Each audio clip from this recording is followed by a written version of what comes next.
Evening to all of our friends and guests from around the world. My guest today is Felix Ramirez. He is a partner with Citrin Cooperman. Let me share a little bit about who he is. And if truth be told, I've known Felix for many, many years. As I said, he is a partner in the New York office, and he is responsible for part of the IT Audit Services. He's a leader in that area. He is an experienced professional with a wide range of experience in management consulting, risk advisory, and audit services. And he's primarily focused on financial services, which is what we're going to talk about today. Felix has demonstrated leadership and effectiveness in project management, human capital development, and client relations, and is a strategic thinker with strong operations and process analysis capabilities. He holds a bachelor's degree in mathematics and computer programming and a master's degree in business administration. So Felix, welcome. I am looking forward to spending the time with you. Thank you, Norm. It's my pleasure to be here. Thanks for the opportunity. Oh, you're very most welcome. For today, I know there's two areas we really want to focus on, which is how technology is used to conduct an audit, and what you really need to do to help detect fraud. We're going to cover that. We're going to cover blockchain technology as well, and cryptocurrencies, which I think should be very interesting to our audience. And then how does this help our audience and the people that are listening right now? And then how does the cybersecurity posture of a company impact financial audits? So with that being said, let me turn it over to you so we can begin to talk about how you see technology being used in the audit world, and specifically within finance. Oh, thank you. Yeah, the financial audit world is changing, basically driven by the rapid evolution of technology, and organizations around the world, not only business organizations, but also professional organizations that are norming the development of our profession, are changing the way in which they certify or license our professionals because of that. And technology and let me clarify, when we say financial audit, we're referring to external financial audit. Is the audit of the financial statements that is required by either regulators or banking institutions or private organizations, and or regulators, like I said, from either domestic or international source. And in doing this type of audit, the focus is different than doing, for example, an internal audit, which is deeper into the organization, the operations of the organization. In a financial statement audit, the objective is to express an opinion on the completeness and accuracy and adequacy and integrity of the data that is in the financials. And as you can understand, banks would like to know that their clients who they're lending money to are not going to go bankrupt tomorrow. So they want to know that these organizations are financially responsible. In terms of what it entails to do a financial audit, maybe it would help the audience. I believe your audience is primarily technical background. So maybe, as I am, I just had to learn these things in order to do my job. But in a financial audit, like I said, the opinion is focused on the financial statements. And the way that an audit is designed is the auditor will pick the financial statements of a company. And what do you see? You see numbers. And when you see those numbers, you need to wonder where these numbers come from. And those numbers are going to come from some system that generated the data. And those systems are supporting some processes. And some of those processes will be manual. Some of the processes will be automated. And the automated ones that are the focus of the work I do will have many applications or one application, but certainly will have an infrastructure, an IT infrastructure that is supporting the processing of that application. And that will have all kinds of components from network gateways and routers and switches and servers and web servers, database servers, all kinds of servers that need to be assessed to determine how secure they are and how well they are performing their function. And then, as the same way that we go from the financial statements all the way down to the infrastructure, the IT auditor needs to start with the infrastructure and walk all the way up to the financial statements so that the auditors that are looking at these numbers have an understanding of how the data is flowing, who is touching the data, how secure it is, and whether or not we can place any reliance on that data. Now, as we all know, today's world in technology is a lot different than what it was in the 80s, right? So we used to have one system in-house that processed everything. MIS, I believe it was called. But today, too, I think it's important, as we're going through this, if you are an IT technologist, and that's our audience that is joining us today, they really need to understand the importance of their roles and the significant impact that what they do really does make a difference. Yes. It's key, absolute key today for our technologists to really have a good grasp of what is going on, how things are functioning. So I'll let you go on. I just wanted to make that. No. Your point is right on target. I think it's extremely important that we as technologists understand the importance of this, and even more that we understand what it is the auditors are looking for. From our standpoint, when we go to do an external audit at a client, technology people sometimes look disoriented because they have no idea about what it is that this particular exercise entails. They're pretty good at administering a database, making changes to programs, managing the entire IT infrastructure, working with AWS and other cloud providers, and doing all of the technical things. But when we ask them questions about specific controls, and I'll give you an example, they look disoriented. For example, it is traditionally developers, and today in many organizations it happens also, developers would make changes to a program, and after everyone is happy with the change, the developer will deploy it into production. Well, for a long time, there's been a no. You cannot do that. The developer should not have access to the production environment. Right. The problem is the developer or the manager of the development operations doesn't understand why that is an issue.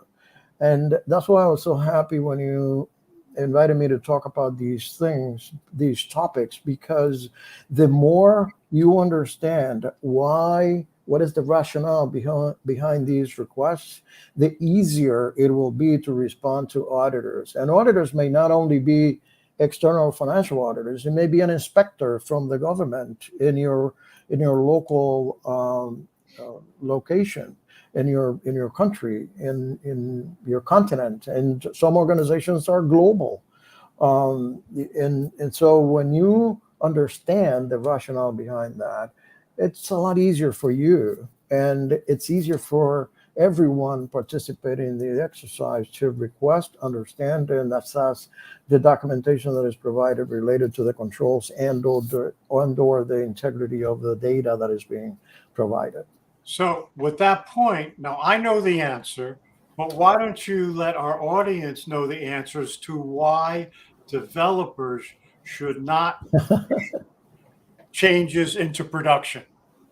Yeah, change management in general is a key element in the entire system of internal control.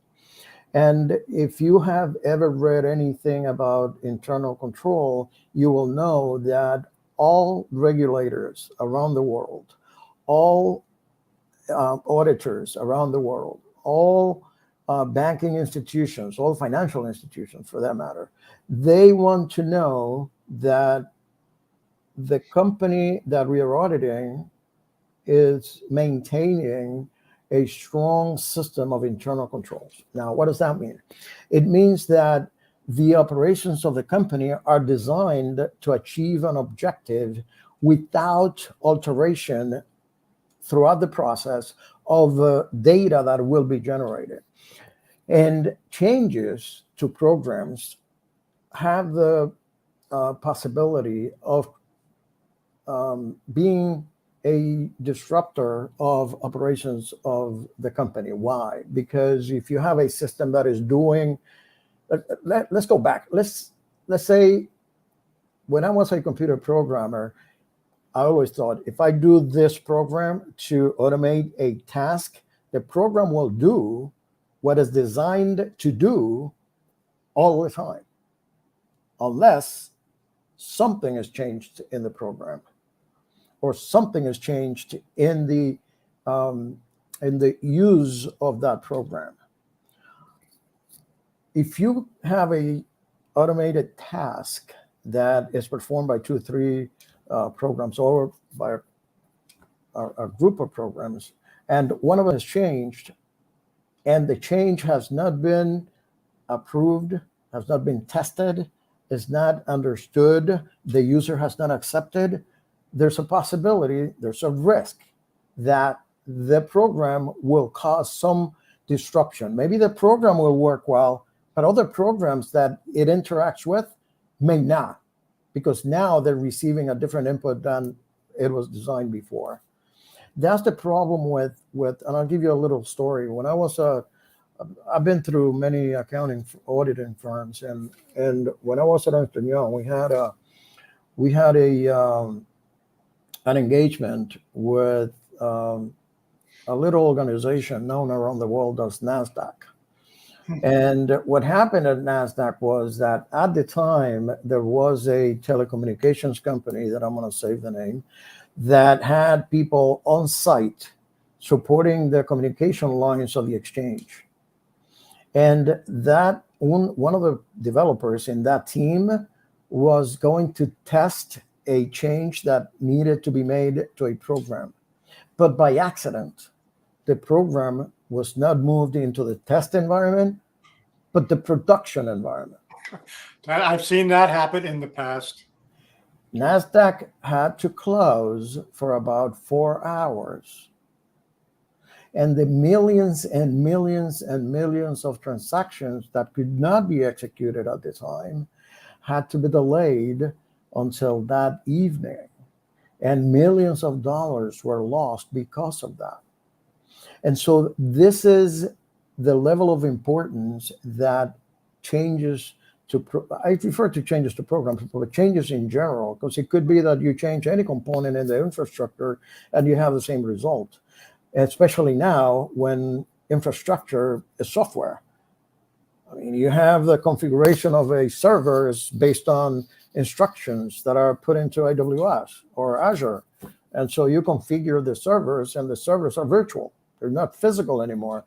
And so it is extremely important that we as technology people consider change management as one of the key elements of internal controls of any organization that we work with. What's interesting too about that, when we're talking about the financial sector, there is a comment that I'm reading. It says, in fact, the term DevOps itself is a misfit for the financial sector. Yeah, no, and it's absolutely correct. It's when I talk to many DevOps people every day, and when I ask them questions about controls over their environment, the response is, well, this is the way it's supposed to be. Well, that's not the way it's supposed to be. I'll give you another story. I once went to Florida to do an audit of a broker-dealer. It was a small broker-dealer, and it had one technology person. And when I got there, I said immediately, well, this technology person will have access to everything and can change whatever he wants, and nobody will know anything about it, unless some controls are implemented that would detect that. Luckily for this broker-dealer, this professional was extremely thorough in everything he did. And he created controls within the system that logged everything that he did, and he himself could not modify because he granted the access to the operations manager. He didn't have access to modify that. And so the operations manager every week would take a look at what this person did in terms of changing system resources. So when people tell me, well, a small organization, so we can't hire people just to do one particular task. Well, I would recommend that when you are faced with that type of organization where you have a small number of people or limited resources or depend on outsourced providers, that you do an exercise of analyzing what are the key components of the system and what is it you can do to really be aware of anything that would change, even if you were not involved in that change. I hear you. So now that we're talking about that, I think one of the other key issues is how do you go about detecting fraud, right? So you're building all these systems, you know, that's the hard part, right? It is very hard. And if you look at the requirements of the profession of a financial auditor, it states clearly that it's not the responsibility of a financial auditor to detect fraud. However, because in the course of doing the audit, you may become aware of the possibilities of fraud, it is your responsibility to report that. I'll give you an example of what I do. Fraud, what is, there are three pillars of fraud, right? You need to have the need, the opportunity, and the rationale, right? So when we look at access controls, whatever access means, it could be network access, application access, database access, remote access, whatever it means for you. When I look at the access management controls, I try to determine whether there are opportunities for collusion, whether there are opportunities for concentration of conflicting duties, whether there are opportunities for people to erase logs, for example, and not leave any trail of whatever they did. I look for opportunities, especially in the financial world, of people who could, because of their privileges on the system, they could create a fictitious user to do what they want to do, but they don't want to leave any trail of it. And so we look for all that and try to raise the flag about the possibility of this happening. Again, it's not the responsibility of the financial statement auditor to detect fraud, but it is a responsibility to report any possibility, any condition that could give rise to fraud within the organization.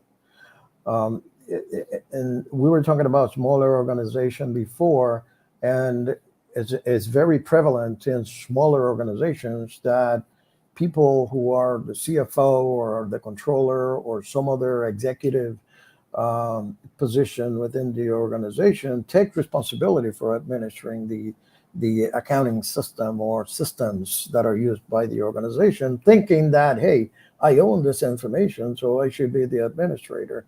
But that's a big mistake, because they have at that time the opportunity to make changes to data and the opportunity to cover their trail, and the opportunity to rationalize why these pieces of data or components of data are present in the financial statements. It's interesting you mention that, because my experience has been at some of the companies that where I've worked, HBO, Stanley Black & Decker, where the C-level folks didn't have access.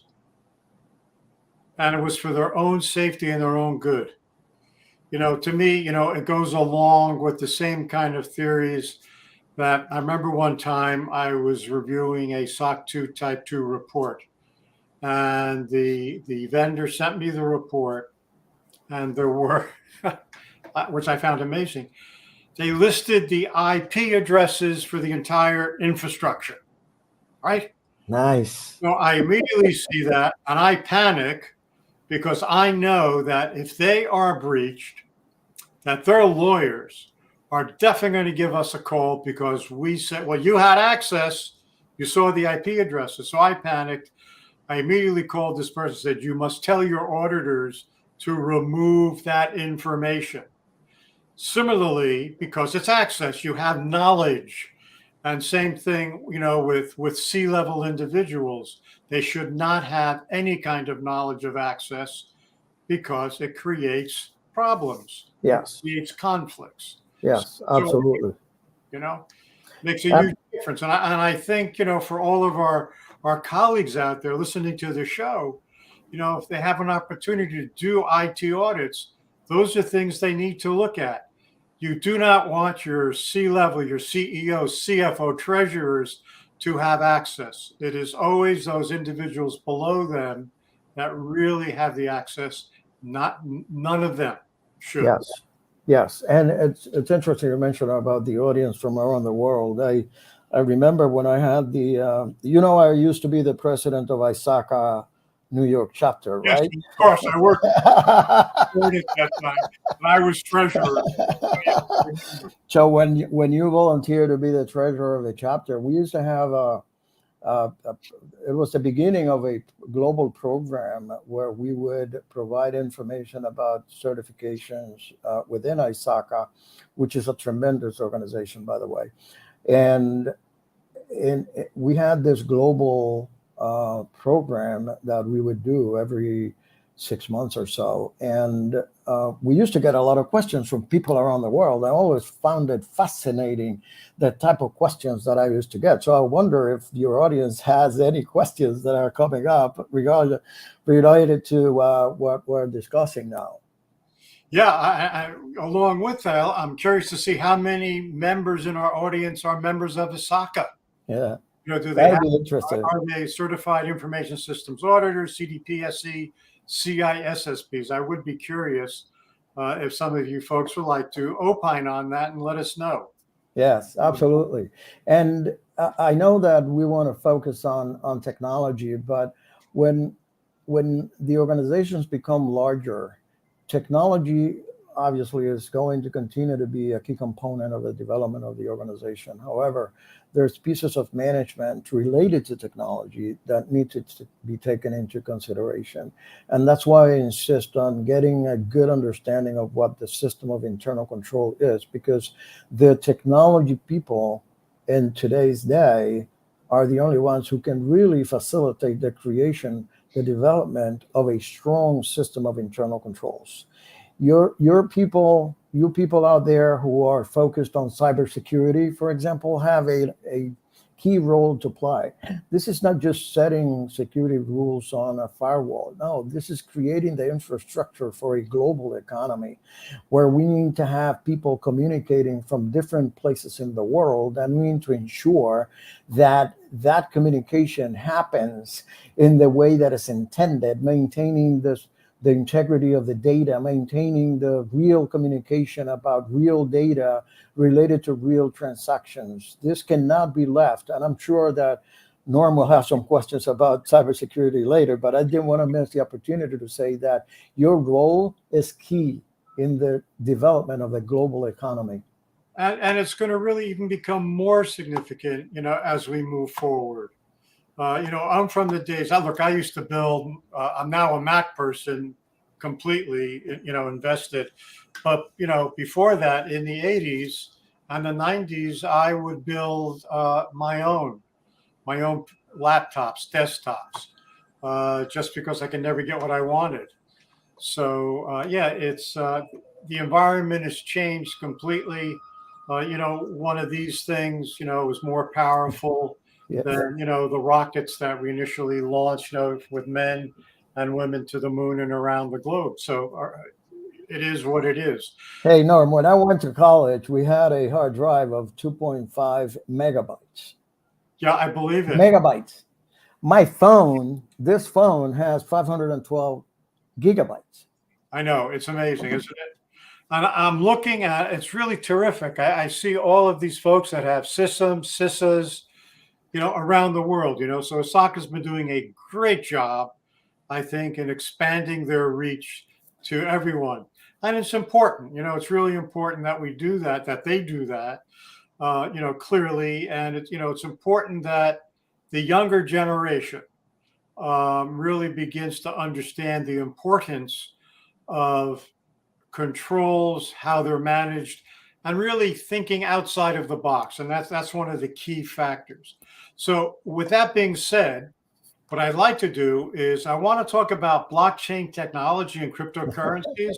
But before we get into that, one of the things what we were talking earlier this morning was about how today there are service organizations that literally capture the financial data of a company so that you as an auditor can then monitor that, and you can actually look through 365 days worth of information without having to go through manual paperwork, Excel spreadsheets, right? Yeah. I'd like to talk a little bit about that. Beginning in the late 80s, I guess, companies realized that there were some functions that they needed to do, but they were not really that good at it or was taking too much time from them. So that's when the outsourcing wave started. And today, it's actually not even that. Today, you need to outsource some of the functions because otherwise the business would not run, period. It's not a matter of choice anymore. It's a matter of need. And we have many companies that don't have any internal systems. People use phones or laptops to connect to a remote server on one of the cloud service providers and do whatever they need to do to run the business. Now, the main issue that I see when conducting a financial audit and having a service provider or multiple service providers involved is that the same way that our technology people don't fully understand the financial audit process, in the same way, the financial audit people lack the understanding of the technology functions that are provided by these service providers. And sometimes there's a tendency to say that, well, we don't do that. The service provider is responsible for that, and we have a contract with them. And while that is true in terms of service level agreements and all that, and maybe on the legal capacity, if something were to happen with that service provider, by the time you get to sit in a courtroom, your business would have gone out the window. So yes, you are going to win the case, but yes, you are going to lose your business. And so the better approach is to think about what are the operations that you are giving out to that provider, and keep an eye on how the provider is performing those functions. And luckily today, the both domestic in the US as well as globally, in the accounting world, there are professional standards that have been created to, and you've mentioned the SOC report before. So there are many different types of SOC reports, and the tools exist for companies to maintain a close watch on the performance of those service providers. Now, does that mean that then the IT auditor doesn't have to do anything? Well, not necessarily. In some cases, yes, depending on the system, depending on the size of the business, depending on the service provider, depending on the risks that are associated with the operation. Maybe there's a service provider that is performing a task that is not significant for the organization. Then, of course, the time you invest in those operations will be less than in others where the operations are significant to the business. What it does mean is that we need to analyze what is it the service provider is doing. Do they have a SOC report? Meaning, have they looked at their internal control system and made it public to their clients so that the clients understand what they're doing? Have they provided a management to management report, like the SOC 2 report, where they stipulate based on principles their compliance with certain controls that are considered and accepted to be key by most organizations around the globe?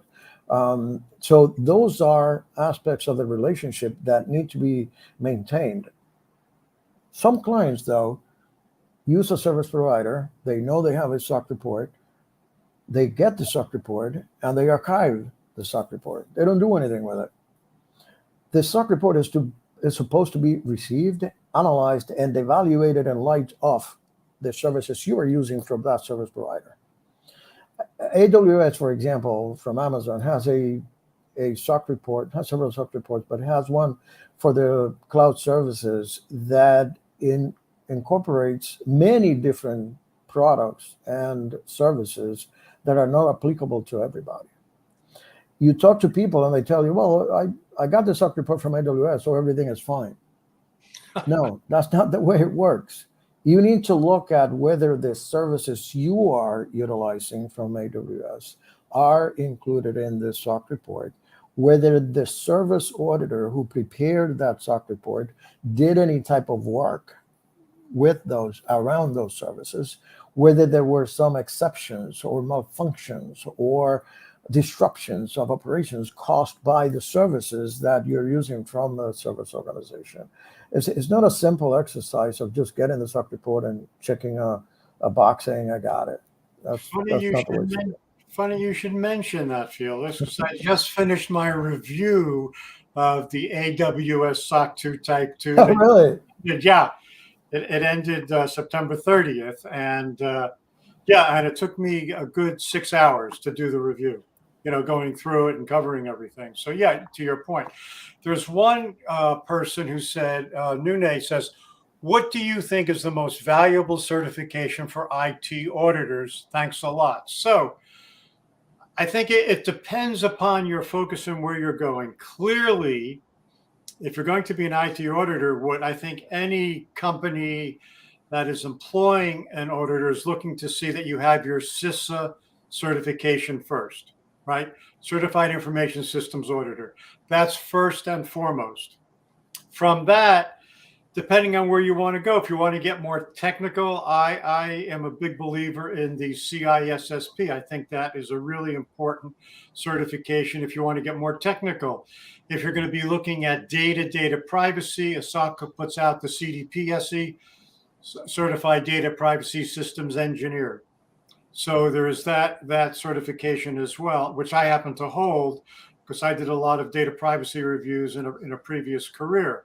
So I have that. So it depends on your focus and where you're going. But clearly, first and foremost, if you're going to do IT auditing, you must have a CISA certification. It's not negotiable. I can tell you the Big Four won't even look at you unless you have one. And you're absolutely correct. Actually, if you are in a Big Four environment, if you go to a Big Four firm and you do not have a CISA certification, you will more than likely not even be promoted within the organization to a manager level. So you're going to be stuck at a lower level within the organization until you get the certificate, the CISO certification, at least for IT auditors. Of course, if you're a CPA, then CPA will be a different license. But if you're working in IT audit, the CISO is a must, like you say, Norm. Yeah, it is. Somebody else brought up as an auditor about machine learning security. Is there any news or training on that? And Felix, you're probably better informed than I am on that area within Yeah, your. no, there's, and I think I mentioned to you some of this before. In terms of artificial intelligence and machine learning, there's a lot that IT auditors need to consider and learn about, especially when we talk about cryptocurrencies and focus our attention on smart contracts. There are processes that, for example, manage a loan portfolio without any human intervention. The machine is doing all the lending and paying all the interest and doing everything that needs to be done. And it's a piece of code doing the work that otherwise a human would be doing. So is there any trend? Yes, the trend is upwards and the needs are increasing by the minute. We need to be very prepared with knowledge about machine learning, artificial intelligence, and the use of RPA to automate processes that otherwise would be done by a human being. I will have to confess, artificial intelligence scares me if it gets out of control. That's the thing that I think we as Homo sapiens, as human beings, really have to be very circumspect in how we deploy and implement AI. It is, in some points, it's great. If you're manufacturing a car, as an example, it's terrific. You go through some of these factories, it's amazing what AI can do. But when you start getting into machine learning and you're talking about major corporations and getting into the cloud, I think we really have to be very, very careful as to how we utilize AI. Yeah, no, like I mean, artificial intelligence is nothing new. It's No, it's been not. in development for a long, long time. However, the application of artificial intelligence is what is changing today's world. And just yesterday, I was exploring this product that what we are doing now, which is making this presentation and having this dialogue with everybody around the world, could be treated differently if we're using virtual reality and artificial intelligence devices to do this presentation, because we could have actually live audiences around us and people would see each other almost like if they were in person, and I could see a virtual computer or desktop in front of me and do things that, or even a whiteboard. I could be giving you demonstrations on a whiteboard that is virtual. And there are machines that are making the decision about your position, the source of the questions, the topic that is being discussed, and even the colors of the scenery could change based on what you're saying. And so, yeah, but the thing is, should we be afraid of it? No, I think we should embrace it. I think we should embrace it, learn more about it, and determine, based on the knowledge that we acquire, how it is that we can accommodate concepts of privacy, for example, which may be impacted drastically. Yeah, well, I mean, we're using AI today. Well, I don't want to. So with Alexa, with Siri, I mean, this is all AI. I get it, but then we have to think about the security of it. Is Alexa recording everything when we're not asking, that unit to do that? Things like that. I will tell you that Facebook is working on holographic type images. They're looking, I think, at some point looking to do that. So it won't be a surprise to anyone, within their metaverse. So yeah, it's happening. Absolutely. I think, one of the other questions that just came up, are there any cloud services audit certifications? The person said, I've only seen CCAK from the Cloud Security Alliance and comes as a certificate, not a cert. I think that's the only one out there that I'm aware of. Yep, I think that's the only one that I've seen also. Yeah. And whether it's, and you're saying whether it's a certificate or certification, to me, it really means the same thing. Now, you can look at product-specific certifications, like AWS has several, Amazon has several certifications related to their products. But sure, but it's not overall, right? No, but it's not overall. So we kind of got off topic. I really want to talk a little bit too about blockchain technology and cryptocurrencies and how this affects the global economy and companies, etc.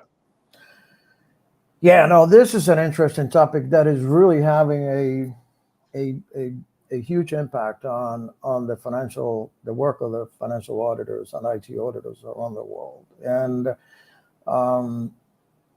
unfortunately, not all of us have accumulated a lot of knowledge about the blockchain technology, but I would suggest everyone to try to focus their attention on at least understanding what the technology is about. Maybe not to become a developer on blockchain, but at least be able to understand what the different products are and the different components of the blockchain world are. If you allow me, the blockchain is the technology, the underlying technology that started or that was used to develop Bitcoin. And it's simply a way of storing data by creating this, what they call a ledger on electronic media, and is maintained by numerous people around the world or within an organization. It doesn't have to be a public blockchain like one of the Bitcoin or Ethereum or other cryptocurrencies. There are many private blockchains that are maintained by organizations or conglomerate of organizations. And the key aspect of blockchain is the way in which the data is stored in a way that protects its integrity by just being on the blockchain. Once you put a piece of data on the blockchain, you have to use a series of cryptographic algorithms to encode that information, and then decoding that or changing it becomes almost impossible. I'm not going to say that it's impossible, but almost impossible. Because every piece of data that you put on the blockchain is organized in a certain prescribed way and linked to previous data and forward data within the chain. That's why it is called a chain, because data is organized in a typical or traditional way of organizing data in any media. First you have bytes, right? You have a byte and then a collection of bytes that form a field, and then the field, all the fields together will form a record, and then all the records will form a file, and et cetera, et cetera. And then when SQL technology came about, then all of that happens in tables, and you organize all this and normalize the data, et cetera. But in the blockchain, everything is still bits and bytes. But the way that it's organized is the fields are put together in a record, and the records are put together in a block. And the block is put together in a way that it links the previous data, the previous blocks, with the next blocks.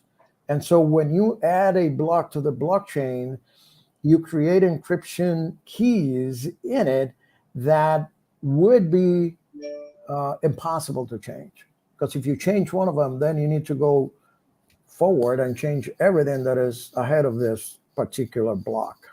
And not only that, if you change something in a block, then the data in the block, all the records in the block, would not be consistent with the structure of the blockchain, because everything is algorithmically calculated based on encryption functions. And any change, even a space that you add, will create a problem with the integrity of the data, and the blockchain could break. And then you lose the continuity of the blockchain in the media that is stored. The other thing is that there's not only one place storing this. There are hundreds of thousands of millions of places where the same data is stored. Perhaps not at the same time. It'll take some time to disseminate around the world, but every second, more and more places begin to store the records that are part of the blockchain in your computer. That's why it is called a peer-to-peer network, because the data from one peer goes to the next peer, and then to the next peer, and then to the next peer, until everybody has the same data.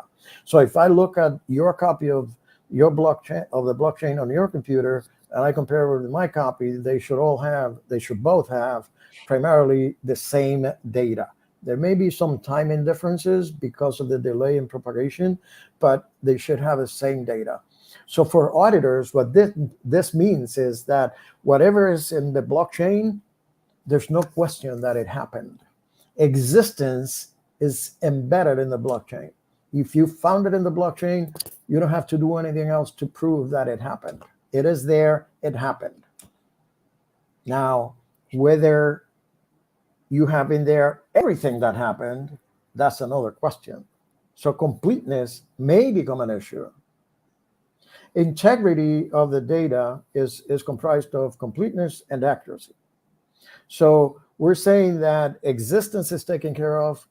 Completeness can be addressed by analyzing the blockchain, and accuracy can be analyzed by comparing the content of a blockchain to some external entity that generated the data associated with those transactions. The work requires deep technical knowledge, because I'll give you an example. You go to audit a company, and the company tells you, let's say it's a bank. You go to audit a bank, and the bank says, my loan portfolio is $10 billion, right? Mm-hmm. And those $10 billion are stored in Bitcoin. So now you need to determine how many Bitcoins are there stored in this bank's place on the blockchain. I'll refer to what that place is, but place in the blockchain, right? And once you find that, I see that now I have three Bitcoins, all right?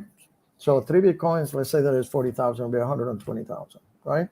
Mm-hmm. So 120,000 at the price now, but how much was the price at 12/31 last year, which is normally what I am auditing?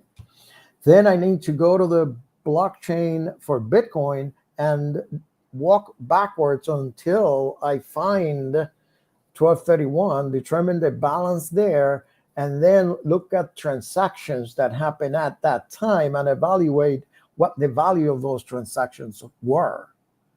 And then I can go to a pricing source for cryptocurrency, and like the exchanges, for example, and determine how much the Bitcoin was trading at that time. So it becomes an exercise of looking at technical data within the blockchain and comparing with external data in the real world.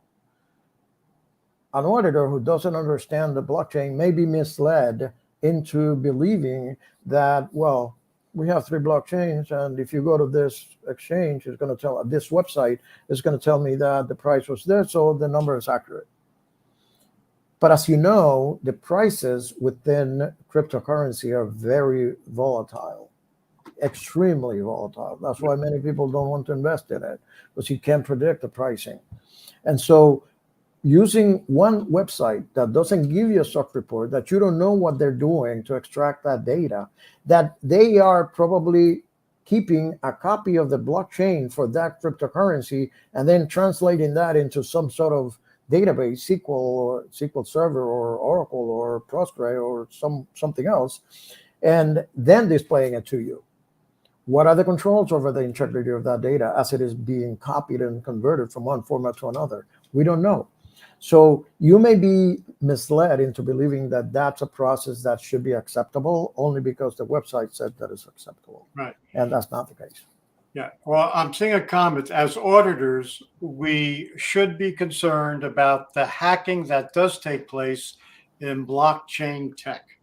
Have you seen much of that? Yeah, no, absolutely. And there have been tremendous losses in related to hacking of blockchains of different cryptocurrencies, especially the ones that are starting and don't have enough controls on the software that is running the blockchain, and that happens all the time. But I want to expand that to say that as auditors, we should be concerned with cybersecurity or cyber threats In general. in any environment. In general, we need to be concerned about that. And I know that I'm told every time, well, but why do I care about cybersecurity? All I'm doing with my audit is looking backwards to what happened during the audit period, Sure. right? And cybersecurity is sort of a forward-looking statement that is looking to establish controls today to avoid things from happening in the future. And I tell people, well, listen, you need to understand what cyber threats are. You need to understand what cybersecurity measures are, because unless you do that, when you look backwards, you may not become aware of the fact that during that period of time that you're auditing, there was unidentified source of cyber attacks. Many companies, the majority of the companies, don't know that they're being hacked right now. That's right. Oh, absolutely true. They don't know. If they knew, they would have implemented controls to mitigate that, but they haven't. That's the reality of the world. We tend to think that happened to somebody else, but it will not happen to us. But it's happening within every organization. I'll give you a little example. I have some servers in my house that I never thought of putting any, sophisticated firewall or creating any cyber defense mechanism for anything, because I said, who's going to care about my server that has pictures and personal stuff? Until one day, analyzing the logs of the server, we found pings, inquiries, telnet attempts from places in, well, I don't want to say the places, but some places around the world that didn't have any business to do with my servers. And so I took my sophisticated firewall, put it in place. You go to my house, you're going to think I'm crazy, because it's a firewall that is used by large corporations to protect their network. And so I created that at my house because people are always trying to get through to something. And maybe they don't get anything from me, but maybe they can use my servers as a stepping stone to get somewhere else. And so you need to be always cognizant of the fact that cyber attacks are happening. And if somebody attacked a server or a group of servers at an organization and begin to make small changes to the data, you may end up having financial statements that are not reflective of the reality of the financial reality of that organization. And you may think, well, why would people want to do that? Listen, the day that we know why hackers do what they do, we're going to be gold. They do it just because. Because they can. They can. Yeah. They want to do it. So they may want to get data. They may want to expose data. They may want to create damage. They may want to embarrass the organization. Multiple reasons. We don't know what they want, but they do it. There's an interesting comment from Kishley. It says, it is interesting to see how blockchain technology will change the world in terms of transactions. What control services that we should consider as a consumer pain point, which is a must to have, let's see, the requirement for the current blockchain technology. So I guess translating, what kind of controls do we need today for blockchain? How do we manage that? Yeah, now the good news is that the security mechanisms that we should have with respect to blockchain are no different than the posture we should take with any other IT environment. Remember, an IT system, what is an IT system? An IT system has some elements that make up the whole. And those elements are either connectivity devices or medium, or they are servers that are processing things, whether they are physical or virtual, they're still servers. Where they are based on code or based on, there's always a server. Regardless of what you see, there's always a server. So when you are going to use a service provider for cryptocurrency or blockchain, if it is payments, for example, one of the biggest banks in the US has developed a payment system that is based on blockchain. You don't see it, but once you get into their system, the system connects to the blockchain to the destination points where the money is going or the vendors are being paid. And so when you do that, you need to be aware of what the risks of using a browser are. Like, I don't know if everybody's familiar with the term BIB or BIB. And this is a mechanism that is being used by hackers to capture your pretty much your credentials to be able to access your data and do other things.